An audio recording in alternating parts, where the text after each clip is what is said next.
여러분 안녕하세요. 소리소리입니다. 오늘 작품은 김동인 작가의 광화사라는 작품인데요. 김동인 작가는 이미 여러 번 이 낭독의 밤에서 다루었습니다. 제가 낭독을 시작할 때 처음으로 읽었던 작품이 바로 김동인 작가의 광염 소나타인데요. 그때 읽었던 어떤 그 광적인 광기와 그리고 예술의 혼 이런 것들을 막 느낄 수 있었고, 읽으면서 저 자신도 되게 많이 흥분해서 격하게 읽었던 기억이 납니다. 근데 오늘 공교롭게도 김동인 작가의 작품 제목에는 광자가 또 들어갑니다. 역시 뭔가 광적인 광기의 또 그런 것들이 나올 것 같은데요. 기대됩니다. 저는 이 광화사라는 작품 제목도 처음 봅니다. 그래서 오늘 너무 재밌을 것 같아서 기대가 잔뜩 되어 있습니다. 자, 그럼 같이 한번 들어보실래요? 김동인 작가의 광화사. 인왕. 바위 위에 어린 소나무가 서고 아래는 이끼가 빛을 자랑한다. 굽어보니 바위 아래는 몇 폭이 난초가 노란 꽃을 벌리고 있다. 바위에 부딪히는 잔바람에 너울거리는 난초잎. 여는 허리를 굽히고 스틱으로 아래를 휘저어 보았다. 그러나 아직 난에서는 사오척의 거리가 있다. 눈을 옮기면 계곡. 전면이 소나무의 잎으로 덮인 계곡이다. 틈틈이는 철새의 바위도 보이기도 하나 나무 밑의 땅은 볼 길이 없다. 만약 그 자리에 한번 넘어지면 소나무의 잎 위로 굴러서 저편 어딘지 모를 골짜기까지 떨어질 듯하다. 여의 딩 뒤에도 23장이 넘는 바위다. 그 바위에 올라서면 무학재로 통한 커다란 골짜기가 나타날 것이다. 여의 발 아래에 장녀의 바위다. 아래는 몇 폭이 난초, 또 그 아래는 두세 그루의 잔솔, 잔솔 넘어서는 또 바위, 바위 위에는 도라지꽃, 그 바위 아래로부터는 가파른 계곡이다. 그 계곡이 끝나는 곳에는 소나무 위로 비로소 경성시가의 한편 모퉁이가 보인다. 길에는 자동차의 왕래도 가맣게 보이기는 한다. 여전한 분뇨와 소란의 세계는 그곳에 역시 전개되어 있는 것이라 할 것이다. 그러나 여기 지금 서 있는 곳은 심산이다. 심산이 가져야 할 온갖 조건을 구비하였다.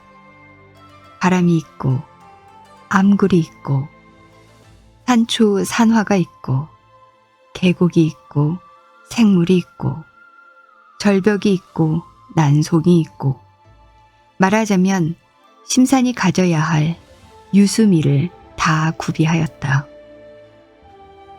본시는 이 도해는 심산 중에 한 계곡이었다.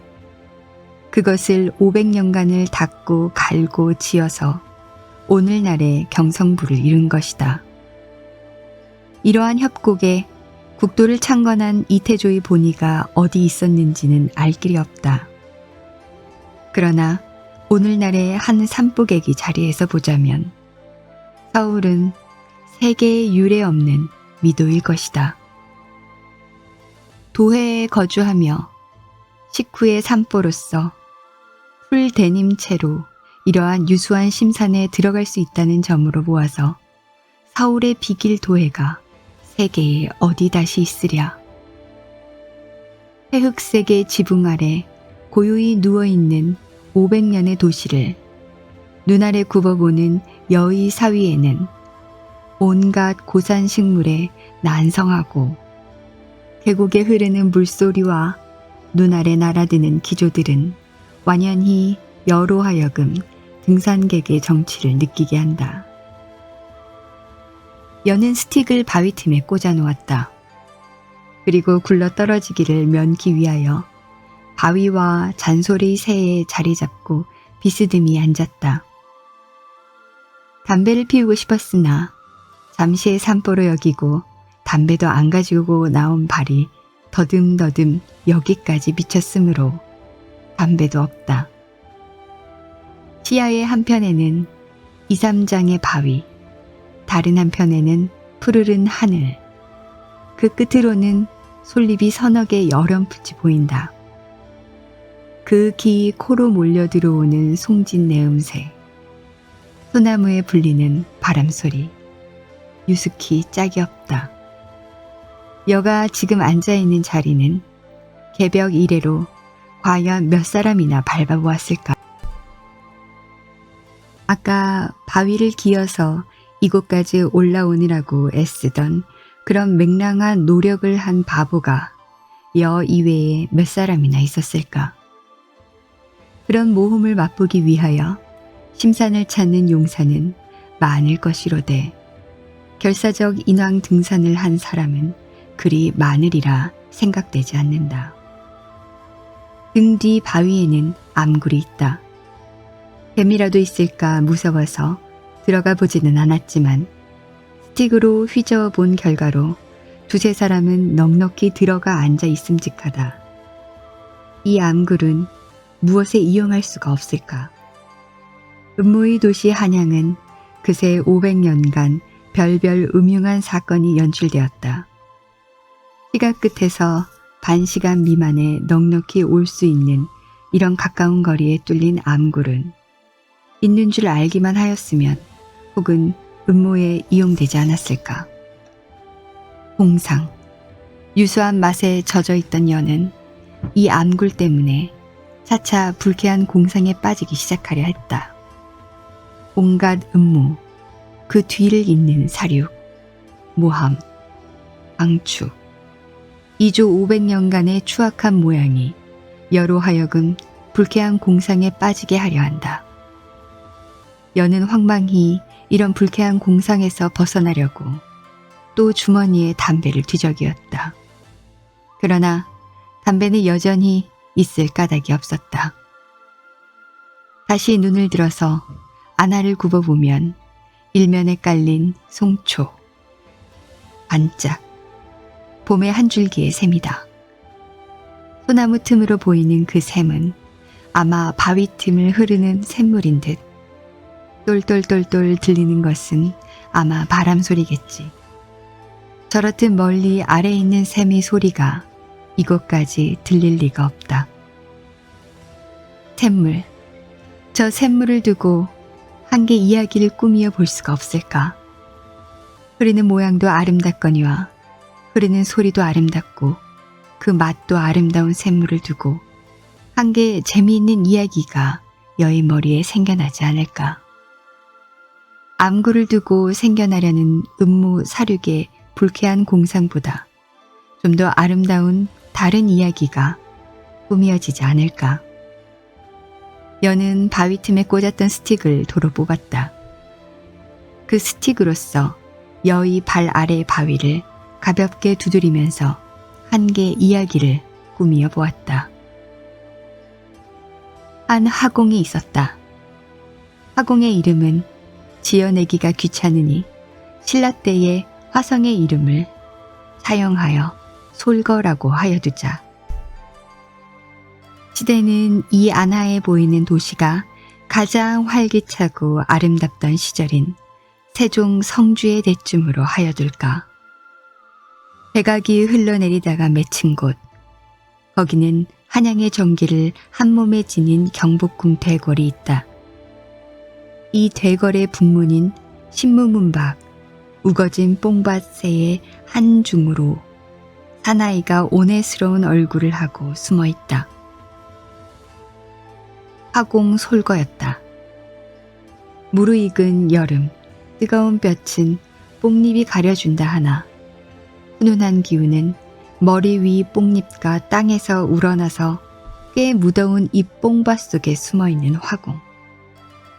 자그마한 보따리에는 점심까지 싸가지고 온 것으로 보아 저녁까지 이곳에 있을 셈인 모양이다. 그러나 무얼 하는지 단지 땀을 펑펑 흘리며 온해 어린 얼굴로 앉아있을 뿐이다. 왕후 친잠에 쓰이는 이 뽕밭은 자빈들이 다니지 못할 곳이다. 하루 종일을 사람의 그림자 하나 얼씬하지 않는다. 때때로 바람이 우수수하니 통나무 위로 불기는 하나 솔거가 숨어있는 곳에는 한 점의 바람도 들어오지 않는다. 이 무더운 속에 솔거는 바람이 불 적마다 몸을 흠칫흠칫 놀라며 그러면서도 무엇을 기다리는 듯이 뽕나무 그루 아래의 저편 앞을 주시하곤 한다. 이윽고 석양이 무악을 넘고 이 도시도 황혼이 들었다. 날이 어둡기를 기다려서 이 화공은 몸을 숨겨가지고 거기서 나왔다. 오늘은 헛일, 내일이나 다시 볼까? 하면서 한숨을 쉬면서 제 오막살이를 찾아 돌아가는 화공. 날이 벌써 꽤 어두웠지만 그래도 아직 저녁빛이 약간 남은 곳에 이 화공은 세상에 보기 드문 추악한 얼굴의 주인이었다. 코가 질병자루 같다. 눈이 퉁방울 같다. 귀가 박죽 같다. 입이 나발통 같다. 얼굴이 두꺼비 같다. 소위 추한 얼굴을 형용하는 온갖 형용사를 한 얼굴에 흉악 얼굴의 주인으로서 그 얼굴이 또한 굉장히도 커서 멀리서 볼지라도 그 존재가 완연하리만 하다. 이 얼굴을 가지고는 백주에는 나다니기가 스스로 부끄러울 것이다. 아닌 게 아니라 솔거는 철이 든 이래 아직껏 백주의 사람 틈에 나다는 일이 없었다.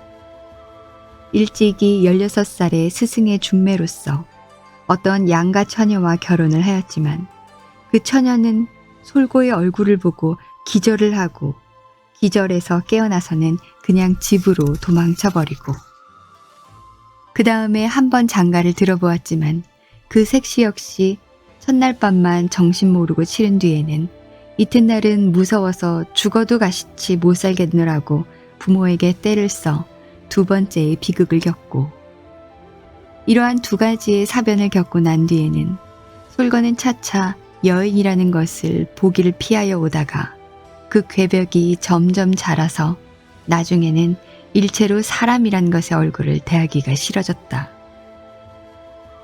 사람을 피하기 위하여 그리고 또한 일방으로는 하도에 정진하기 위하여 인가를 떠나 백악의 숲속에 조그만 오막살이를 하나 틀고 거기 숨은 지 근 30년.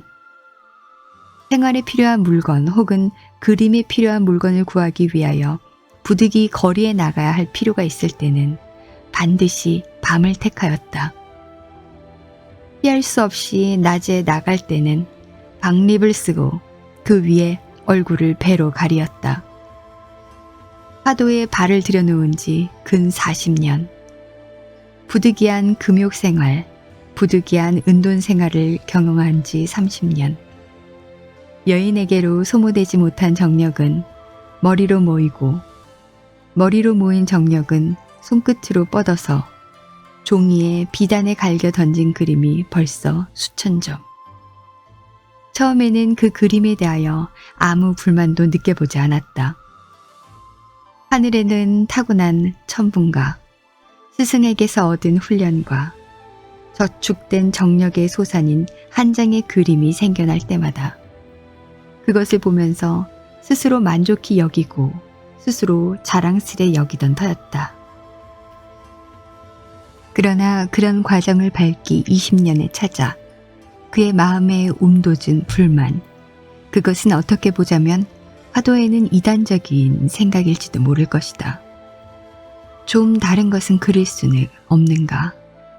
산이다, 바다다, 나무다, 시내다, 지팡이 잡은 노인이다, 달이다, 혹은 돛담배다, 꽃이다, 과즙달이다, 소다, 목동이다, 이 밖에 그가 아직 그려본 것이 무엇이었던가.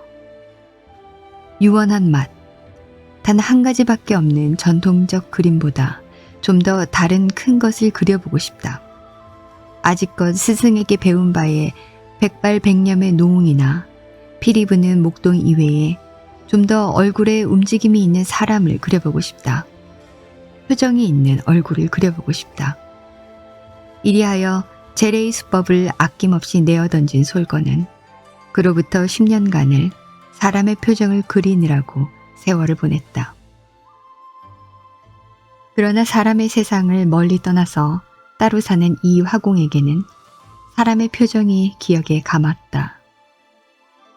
상인들의 간특한 얼굴, 행인들의 무표정한 얼굴, 색군들의 싱거운 얼굴, 그새 보고 지금도 대할 수 있는 얼굴은 이런 따위뿐이다. 좀 더 색채 다른 표정은 없느냐? 색채 다른 표정, 색채 다른 표정. 이 욕망이 화공의 마음에 있고 커가는 동안 화공의 머리에 솟아오르는 몽롱한 기억이 있다. 이 화공의 어머니의 표정이다. 지금은 거의 그의 기억에서 사라졌지만 어린 시절에 자기를 품에 안고 눈물 글썽글썽한 눈으로 굽어보던 어머니의 표정이 가끔 한순간씩 그의 기억의 표면까지 뛰어올랐다. 그의 어머니는 희세의 미녀였다. 대대로 이후의 자손의 미까지 모두 미리 빼앗았던지 세상에 드문 미인이었다. 화공은 이 미녀의 유복자였다. 압이 없는 자식을 가슴에 부담고 눈물 머금은 눈으로 굽어보던 표정. 철이 든 이래로 자기를 보는 얼굴에서는 모두 경악과 공포밖에는 발견하지 못한 이 화공에게는 40여 년 전에 어머니의 사랑에 아름다운 얼굴이 때때로 몸서리치도록 그리웠다. 그것을 그려보고 싶었다. 커다란 눈에 그득히 담긴 눈물, 그러면서도 동경과 애무로서 빛나던 눈, 입가에 떠오르던 미소. 번개와 같이 순간적으로 심한에 나타났다가는 사라지는 이 환영을 화공은 그려보고 싶었다. 세상을 피하고 세상에서 숨어 살기 때문에 차차 비뚤어진 이 화공의 괴벽한 마음에는 세상을 그리는 정열이 또한 그만치 컸다. 그리고 그것이 크면 크니만치 마음속으로 늘 울분과 불만이 차 있었다. 지금도 세상에서는 한창 계집 사내들이 서로 부둥켜 안고 좋다고 야단할 것을 생각하고는 음울한 얼굴로 화피를 뿌리는 화공. 이러한 가운데서 나날이 괴벽하여 가는 이 화공은 한 개의 미녀상을 그려보고자 노심하였다. 처음에는 단지 아름다운 표정을 가진 미녀를 그려보고자 하였다.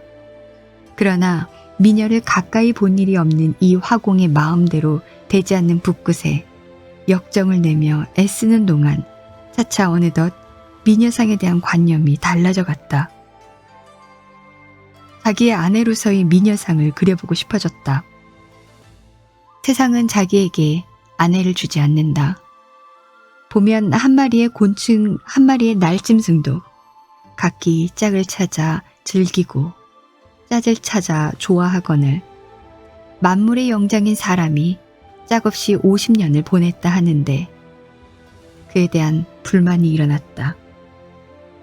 세상 놈들은 자기에게 한 짝을 주지 않고 세상 계집들은 자기에게 오려는 자가 없이 홀몸으로 일생을 보내다가 언제 죽는지도 모르게 이 산골에서 죽어버릴 생각을 하면 한심하다기보다 도리어 이렇듯 박정한 사람의 세상이 미웠다.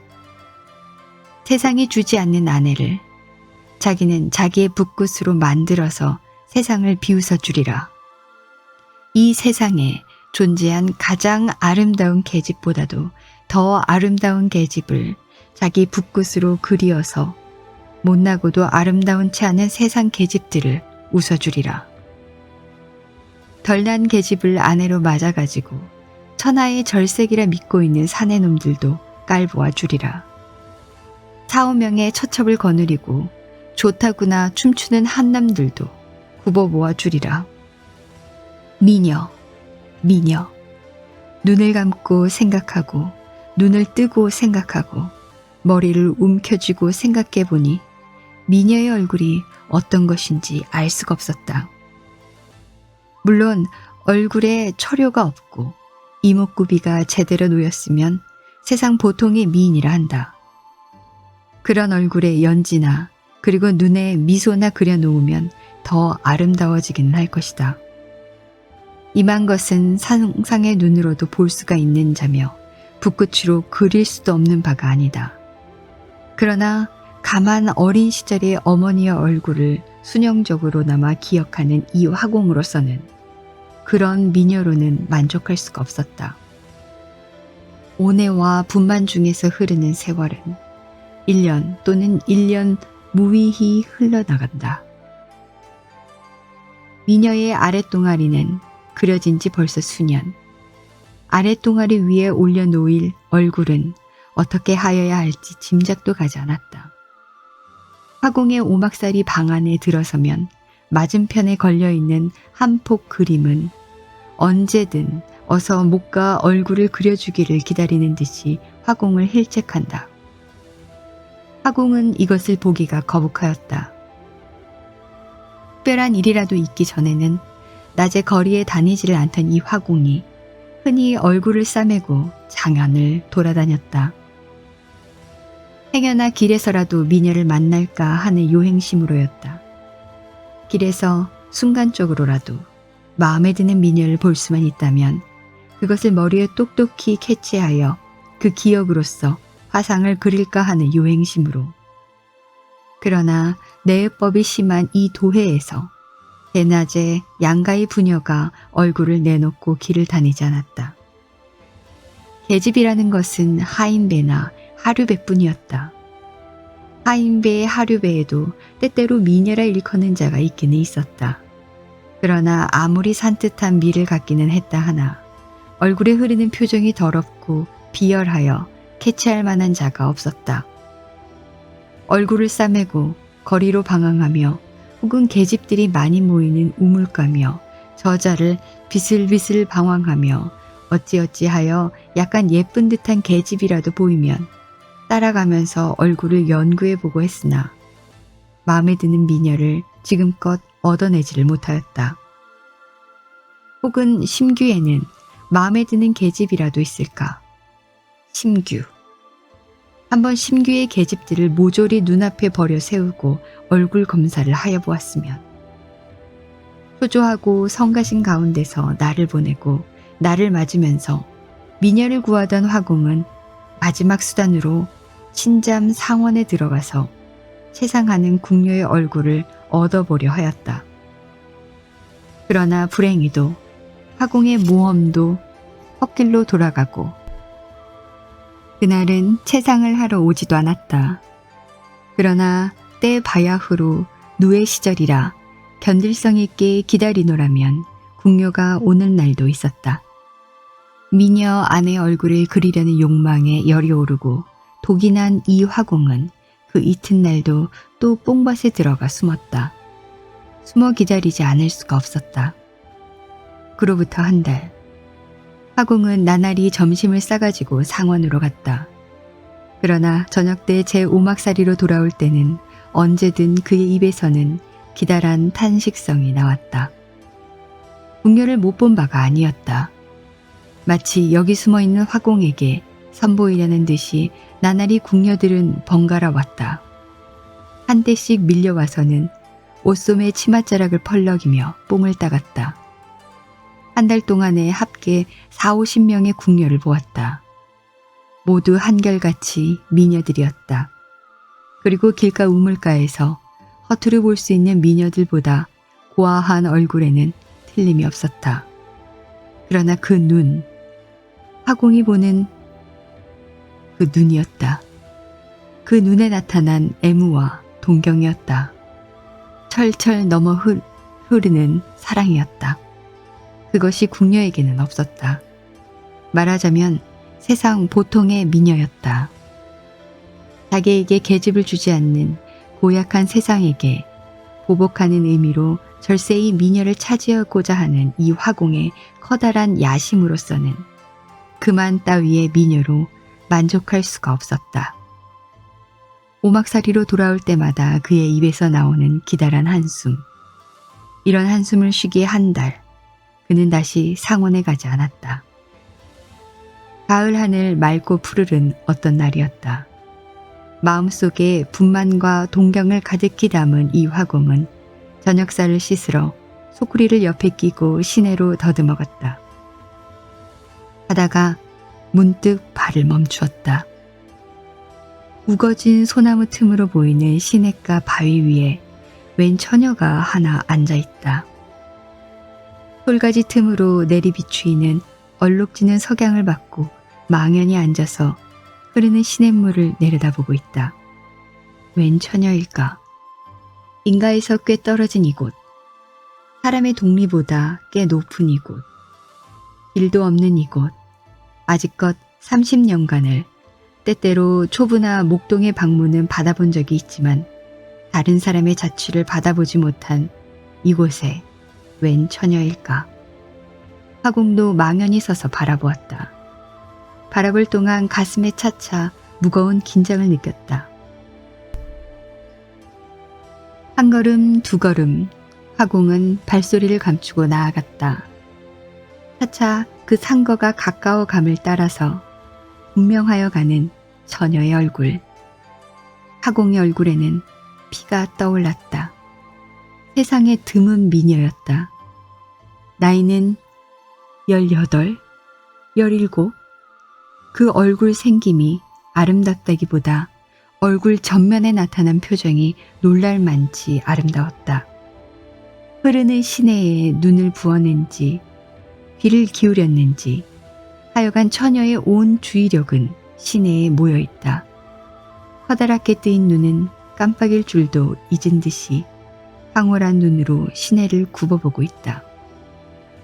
남벽의 시냇물에는 용궁이 보이는가.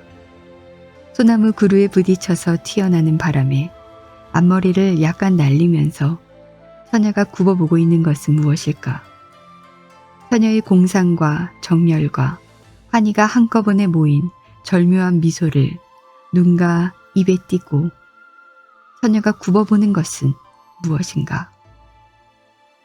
아, 화공은 드디어 발견하였다. 그새 10년간을 여황의 길거리에서 혹은 우물가에서 내지는 친잠 상원에서 발견하여 보려고 애쓰다가 동네에 달하지 못한 놀랄만한 아름다운 표정을 화공은 뜻 안 한 여기서 발견하였다. 화공은 걸음을 빨리 하였다. 자기의 얼굴이 얼마나 더럽게 생겼는지 이 처녀가 자기를 쳐다보면 얼마나 놀랄지 이 점을 온전히 잊고 걸음을 빨리하여 처녀의 쪽으로 갔다. 처녀는 화공의 발소리에 머리가 번쩍 들렸다. 화공을 바라보았다. 그 무한히 먼 곳을 바라보는 듯한 기묘한 눈을 들어서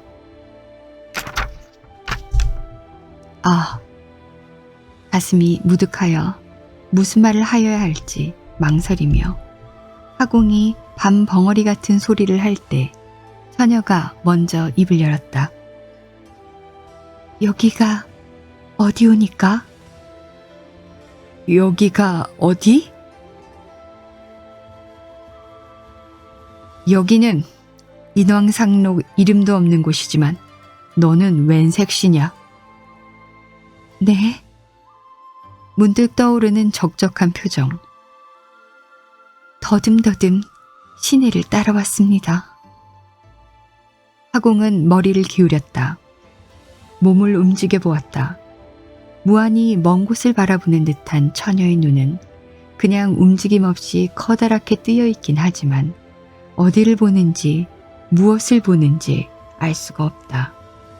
드디어 화공은 부르짖었다. 너 앞이 보이느냐? 토경이올시다. 소경이었다.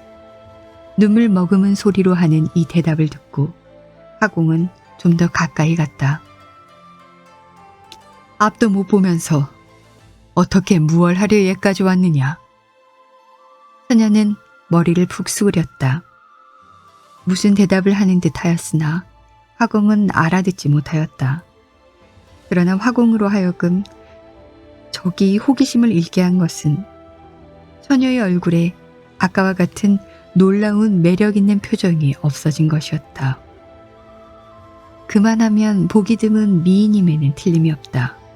그러나 아까 화공이 그렇게 놀란 것은 단지 미인인 탓이 아니었다.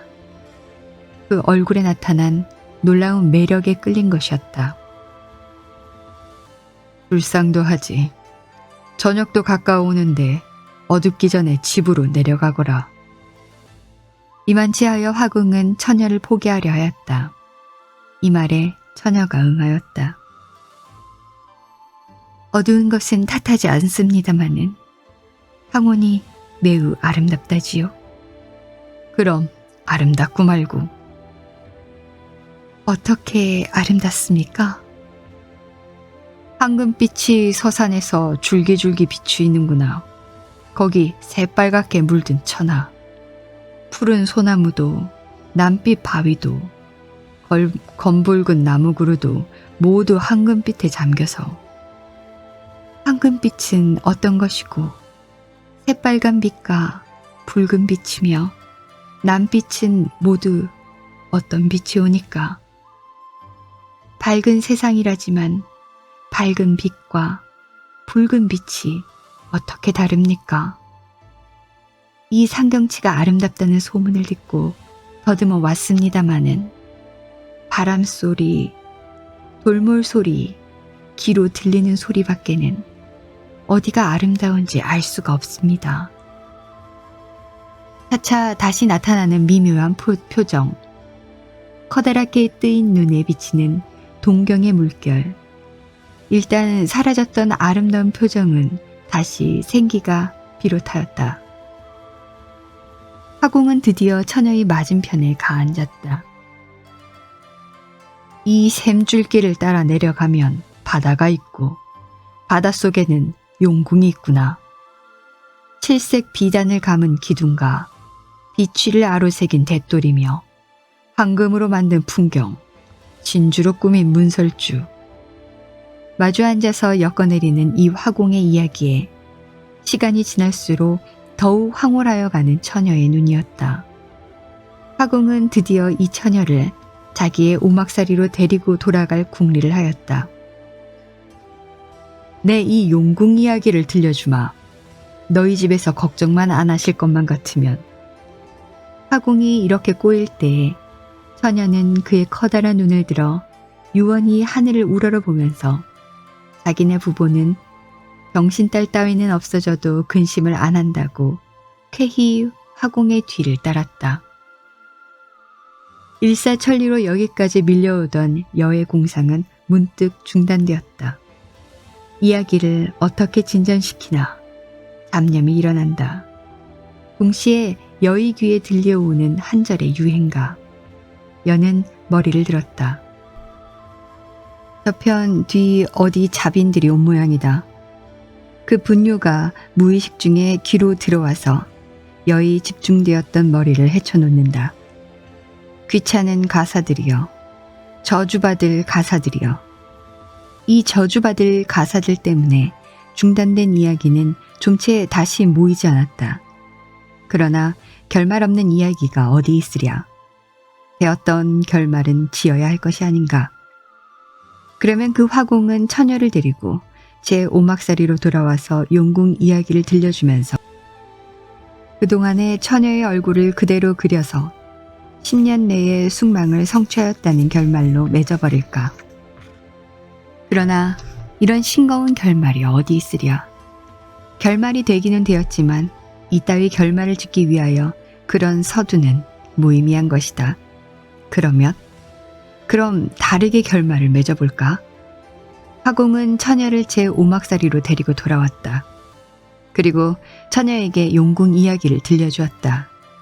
그러나 아까 용궁 이야기로 초벌을 들은 그 처녀는 이번은 그렇듯 큰 감흥도 느끼지 않는 모양으로 그다지 신통한 표정도 보이지 않았다. 화공의 계획은 수포로 돌아갔다. 화공은 그 그림을 영 미완품 채로 남기지 않을 수 없었다. 역시 마음에 들지 않는 결말이다. 그럼 또다시. 화공은 처녀를 데리고 돌아왔다. 돌아와서 처녀를 보면 볼수록 탐스러워 그림은 집어던지고 처녀를 아내로 삼아버렸다. 앞을 못 보는 처녀는 이 추하게 생긴 화공에게도 아무 불만이 없이 일생을 즐겁게 보냈다. 그림으로나 아내를 얻으려던 화공은 절세의 미녀를 아내로 얻게 되었다. 이 역시 불만이다. 귀찮고 성가시다. 저주받을 유행가사요.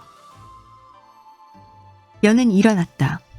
감흥을 잃은 이 자리에 그냥 앉아있기가 싫었다.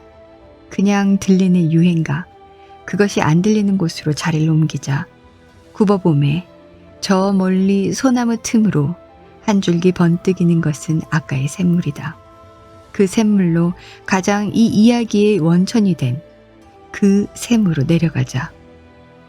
벼랑을 내려가기는 올라가기보다 더 힘들었다. 올라가는 것은 올라가다가 실수하여 떨어지면 과즉 제자리에 내린다. 그러나 내려가다가 발을 실수하면 어디까지 굴러갈지 예측할 길이 없다. 잘못하다가는 청운동 어구까지 굴러갈는지도 모를 일이다.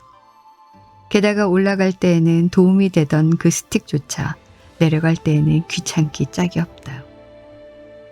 반각이나 걸려서 여는 드디어 그 샘가에 도달하였다. 샘가에는 과연 한 개의 바위가 사람 하나 앉기 좋을 만한 자리가 있었다. 이 바위가 화공이 쌀 씻던 바위일까? 처녀가 앉아서 공상하던 바위일까? 그 아래를 깊은 남벽으로 알았더니 겨우 한 뼘 미만의 얕은 물로써 바위 위를 기운 없이 뚫뚫 흐르고 있다. 그러나 이 골짜기는 고요하게 짝이 없었다. 바람 소리도 멀리 위에서만 들린다. 그리고 소나무와 바위에 둘러싸여서 꽤 음침한 이 골짜기는 옛날 세상을 피한 화공이 즐겨 하였음직하다. 자, 그러면 이 골짜기에서 아까 그 이야기의 꼬리를 마저 지을까? 화공은 처녀를 데리고 오막살이로 돌아왔다. 그의 마음은 너무도 긴장되고 또한 기뻐서 저녁도 짓기 싫었다. 들어와 봄에 벌써 여러 해를 머리 달리기를 기다리던 족자의 여인의 몸짓조차 흔연히 화공을 맞는 듯 하였다. 자, 거기 앉아라. 수년간 화공을 힐책하던 머리 없는 그림이 화공이 앞에 퍼졌다. 반청도 준비되었다. 터질 듯 울렁거리는 마음으로 폭 앞에 자리 잡은 화공은 빛이 비치도록 남양하여 처녀를 앉히고 손으로는 붓을 적시며 이야기를 꺼내었다. 벌써 황혼은 이제 얼마 남지 않은 오늘 해로서 숙망을 달하려 하는 것이었다. 10년간을 벼르기만 하면서 착수를 못하였기 때문에 저축되었던 화공의 힘은 손으로 모였다. 그러고 알겠지? 눈으로는 처녀의 얼굴을 보며 입으로는 용궁 이야기를 하며 손은 번개같이 붓을 둘렀다. 용궁에는 여의주라는 구슬이 있구나. 이 여의주라는 구슬은 마음에 있는 바는 다 달할 수 있는 보물로서 그 구슬을 네 눈 위에 한번 굴리면 너도 광명한 일월을 보게 된다. 네? 그런 구슬이 있습니까? 있고 말고 네가 내 말을 잘 듣고 있기만 하면 수일 내로 너를 데리고 용궁에 가서 여의주를 빌려 너의 눈을 고쳐주마. 그러면 저도 광명한 일월을 볼 수가 있겠습니까? 그럼 광명한 일월, 무지개라는 칠색이 영롱한 기묘한 것, 아름다운 숲을 유수한 골짜기 무엇인들 못 보랴. 아이고, 어서 그 여의주를 구해서. 놀라운 아름다운 표정이었다. 화공은 처녀의 얼굴에 나타나 넘치는 이 놀라운 표정을 하나도 잃지 않고 화폭 위에 옮겼다. 황혼은 어느덧 밤으로 변하였다. 이때는 그림의 여인에게는 단지 눈동자가 그려지지 않을 뿐 그 밖의 것은 죄의 완성이 되었다. 동자까지 그리고 싶었다. 그러나 이 그림의 생명을 좌우할 눈동자를 그리기에는 날은 너무도 어두웠다. 눈동자 하나쯤이야 밝은 날로 남겨둔들 어떠하랴. 하여간 10년 숙망을 겨우 달한 화공의 심사는 무엇에 비기지 못하도록 기뻤다. 이 탄성은 오래 벼르던 일이 끝난 때 나는 기쁨의 소리였다. 이 일단의 안심과 함께 화공의 마음에는 또 다른 긴장과 정열이 솟아올랐다. 꽤 어두운 가운데서 처녀의 얼굴을 유심히 보기 위하여 화공이 잡은 자리는 처녀의 무릎과 서로 닿을 만치 가까웠다. 그림에 대한 일단의 안심과 함께 화공의 코로 몰려들어오는 강렬한 처녀의 채취와 전신으로 느끼는 처녀의 접근 때문에 화공의 신경은 거의 마비될 듯 싶었다. 차차 각일각 몸까지 떨리기 시작하였다. 어둠 가운데서 황홀하게 빛나는 처녀의 커다란 눈과 정열로 들먹거리는 입술은 화공의 정신까지 혼미하게 하였다. 밝은 날 화공과 소경 처녀의 두 사람은 벌써 남이 아니었다. 오늘은 눈동자를 완성시키리라. 30년의 독신 생활을 벗어버린 화공은 30년간을 혼자 먹던 조반을 소경 처녀와 같이 먹고 다시 그림포가 위에 앉았다. 용궁은요? 기쁨으로 빛나는 처녀의 눈. 그러나 화공의 신미 안에 비친 그 눈은 어제의 눈이 아니었다. 아름답기는 다시 없는 아름다운 눈이었다. 그러나 그 눈은 사내의 사랑을 구하는 여인의 눈이었다. 병신이라 수모받던 전생을 벗어버리고 어젯밤 처음으로 인생의 봄을 맛본 처녀는 이제는 한 개의 그 지어미의 눈이요, 한 개의 애욕의 눈이었다. 용궁은요? 어서 용궁에 가서 여의주를 얻어 제 눈을 뜨게 해주세요. 밝은 천지도 천지려니와 당신이 어서 눈 뜨고 보고 싶어. 어젯밤 잠자리에서 자기는 24살 난 풍신 좋은 사내라고 자랑한 화공의 말을 그대로 믿는 소경 처녀였다. 얻어주지. 그 칠색이 영롱한. 그 칠색도 어서 보고 싶어요. 그래. 좌우간 지금 머리로 생각해보란 말이야. 네. 어서 보고 싶어. 굽어보면 무릎 앞의 그림은 어서 한 점 눈동자를 찍어주기를 기다리고 있다. 그러나 소경의 눈에 나타난 것은 아름답기는 아름다우나 그것은 애욕의 표정에 지나지 못하였다. 그런 눈을 그리려고 10년을 고심한 것이 아니다. 자, 용궁을 생각해봐. 생각이나 하면 뭐랍니까? 어서 이 눈으로 보아야지. 생각이라도 해보란 말이야. 짐작이 가야 생각도 하죠.